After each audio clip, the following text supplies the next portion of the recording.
Assalamualaikum warahmatullahi wabarakatuh dan selamat pagi semuanya. Dalam video kali ini kita akan membahas mengenai injeksi beton pada lantai jembatan. Jadi sebagaimana kita ketahui bahwa saat ini hampir semua aspek kehidupan pasti bersinggungan dengan namanya beton, baik secara langsung maupun tidak langsung. Beton menjadi salah satu material utama yang sering digunakan dalam konstruksi. Hal ini didasari pada kelebihan yang dimiliki oleh beton sehingga banyak konstruksi menggunakannya. Beton memiliki kelebihan yang mudah dibentuk sesuai dengan kebutuhan konstruksi. Selain itu, beton memiliki kekuatan mumpuni, tahan terhadap temperatur yang tinggi, dan biaya pemeliharaan yang relatif lebih murah. Namun, seperti karya manusia lainnya, beton tidaklah sempurna. Beton memiliki beberapa kelemahannya yang menyebabkan keretakan pada beton, baik itu yang terlihat maupun yang tidak terlihat. Retakan pada beton merupakan hal yang tidak dapat dihindari dalam dunia konstruksi. Retakan pada beton bisa terjadi karena beberapa faktor. Namun sebelum kita lanjut, silahkan di-subscribe terlebih dahulu, di-like, dan juga di-komen ya, agar supaya channel ini bisa berkembang. Baik, kita lanjutkan pembahasan kita. Kalau Anda perhatikan di video ini terlihat bahwa nipel sudah terpasang. Jadi pemasangan nipel itu berjarak antara 20-25 cm. Dan Anda bisa lihat bahwa di antara nipel itu ada semacam lem yang orang lapangan biasa sebut sebagai silen. Tapi sebenarnya itu adalah material yang bisa berupa produk dari Sika maupun dari Fosroc atau produk merek lain di luar dari dua yang saya sebutkan tadi. Yang ditutup di antara nipel tersebut. Jadi gunanya ditutup agar supaya pada saat dilakukan penyuntikan, cairan material yang disuntikan itu tidak akan lewat ke atas retakan tersebut. Itu sebabnya ditutup. Kemudian kapan dilakukan injeksi atau penyuntikan, yaitu pada saat semen atau mortar ini sudah kering, baru dilakukan penyuntikan atau injeksi. Kalau misalnya penembalan semen ini dilakukan pada sore hari, maka akan diinjeksi besok harinya.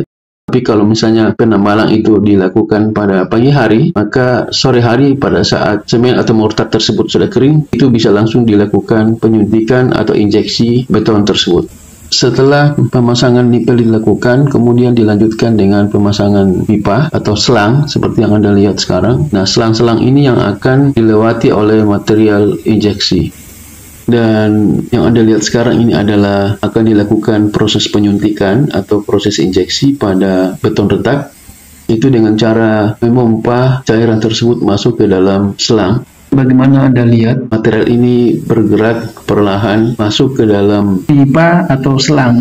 Kemudian material tersebut akan turun ke nipel dan dari nipel itulah akan masuk ke dalam retakan-retakan tersebut.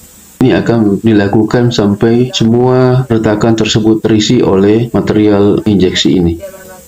Ya, jadi sekalipun ada retakan pada struktur beton bangunan yang tampak seperti pemandangan yang biasa saja, namun jangan sampai Anda menyepelekan. Baik itu pada struktur beton, apakah lantai jembatan, lantai rumah, dinding, kolom, dan lain-lain sebagainya, itu tidak boleh kita sepelekan. Retakan pada permukaan tersebut harus segera ditangani dengan cepat. Namun harus ada prosedur mengenai apakah retakan tersebut bisa ditutup saja dengan cara pemberian mortar atau kita grouting atau bahkan kita injeksi. Untuk mengetahui hal tersebut, penting bagi kita untuk mengidentifikasi dan menginvestigasi area tersebut. Dalam hal ini harus dicek dengan menggunakan alat ukur, bisa dengan mistar atau apa saja yang bisa dipakai untuk mengukur lebar atau kedalaman retakan tersebut. Setelah diukur, barulah ditentukan apakah hanya ditambal atau di-grouting atau bahkan diinjeksi. Baru setelah itu kita buatkan metode perbaikannya seperti apa, termasuk material yang akan digunakan. Jadi mesti dilakukan investigasi terlebih dahulu. Nah, di video ini kita sudah melakukan investigasi dan sudah ditentukan bahwa retak pada lantai beton jembatan ini akan dilakukan perbaikan dengan cara injeksi. Persyaratan yang umum yang dipakai untuk melakukan injeksi yaitu jika retakan tersebut lebarnya lebih dari 0,3 mm atau lebih dari 0,4 mm dengan kedalaman tidak lebih dari 5 mm. Tetapi kalau terlalu lebar, retakan tersebut juga tidak harus diinjeksi, tapi boleh saja dilakukan grouting sebagai perbaikannya. Jadi saya jelaskan sedikit kenapa bisa muncul retakan. Munculan retakan tersebut pada lantai jembatan dapat disebabkan oleh beberapa faktor, seperti terjadi susut pada beton, tidak melakukan perawatan, campuran material yang tidak sesuai dengan kebutuhan struktur bangunan, bahan-bahan material yang digunakan tidak sesuai dengan standar, kesalahan struktur tulangan, juga bisa jadi adanya penyusutan karena beton yang mengering, pergerakan panas, atau penyebab lainnya yang secara umum biasa saja namun memicu beberapa masalah yang lama-lama serius. Ataukah beban berlebih di atas kemampuan beton struktur? Itu kalau misalnya jembatan tersebut pada masa layan atau sudah dilewati kendaraan. Selain itu, retakan pada jembatan bisa saja karena akibat pengecoran terpisah antara kolom dengan plat lantai, dan akumulasi retakan-retakan kecil karena terpapar cuaca panas yang ekstrim. Yang lebih parah adalah hal tersebut berakibat pada hilangnya kekuatan struktur bangunan. Untuk memperbaiki beton yang retak, dapat dilakukan identifikasi visual beton yang bermasalah sebagaimana saya jelaskan dari awal, melakukan injeksi dengan menggunakan beberapa jenis material sesuai dengan keinginan kita, apakah dengan material produksi dari Sika, Konsul, Fosrock, dan lain-lain sebagainya. Jadi jika terjadi keretakan pada beton, maka harus segera diperbaiki untuk mencegah terjadinya kerusakan yang lebih parah dan menyebabkan hal yang tidak diinginkan di kemudian hari. Untuk memperbaiki beton yang retak, kita dapat mengikuti cara seperti mengidentifikasi visual beton yang bermasalah. Yang pertama yang harus dilakukan adalah jika terjadi keretakan pada beton, yaitu melakukan identifikasi secara visual keretakan yang terjadi pada struktur beton. Identifikasi keretakan tersebut bertujuan untuk menentukan langkah yang akan dilakukan agar dapat melakukan perbaikan yang tepat, efektif, dan efisien pada daerah beton yang bermasalah atau yang retak.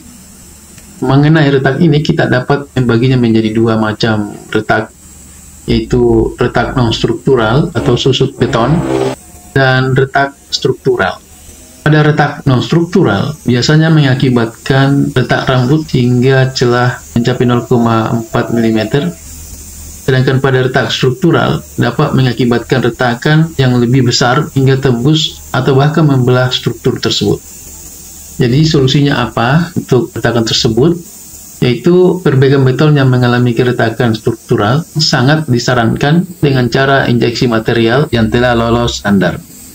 Untuk menginjeksi material mengisi keretakan beton, harus melihat apakah beton tersebut basah, dalam hal ini terkena air atau tidak.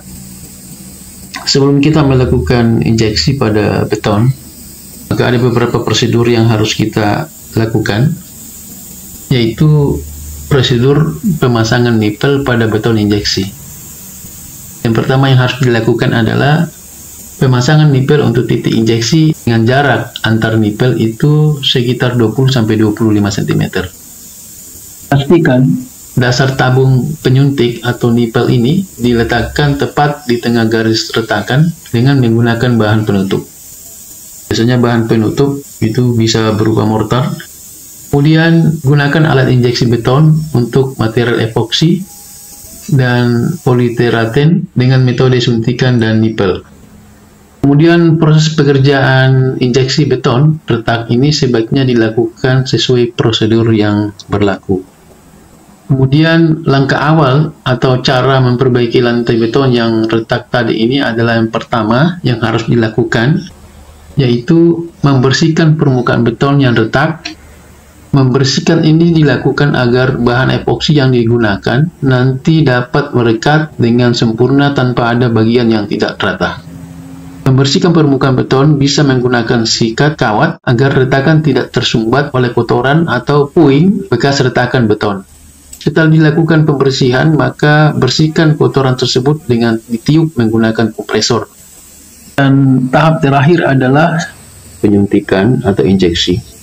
Dan penyuntikan akan dilakukan sampai seluruh retak terisi yang ditandai dengan keluarnya cairan melalui selang tersebut. Dan setelah beton sudah kering, maka nipel boleh dicabut, begitu juga dengan selang yang terpasang tadi. Saya kira demikian video kita kali ini, mudah-mudahan ada manfaatnya. Namun sebelum kita tutup video ini, silahkan di subscribe, like, komen, dan share video ini. Demikian, Terima kasih, sampai jumpa di video selanjutnya. Assalamualaikum warahmatullahi wabarakatuh.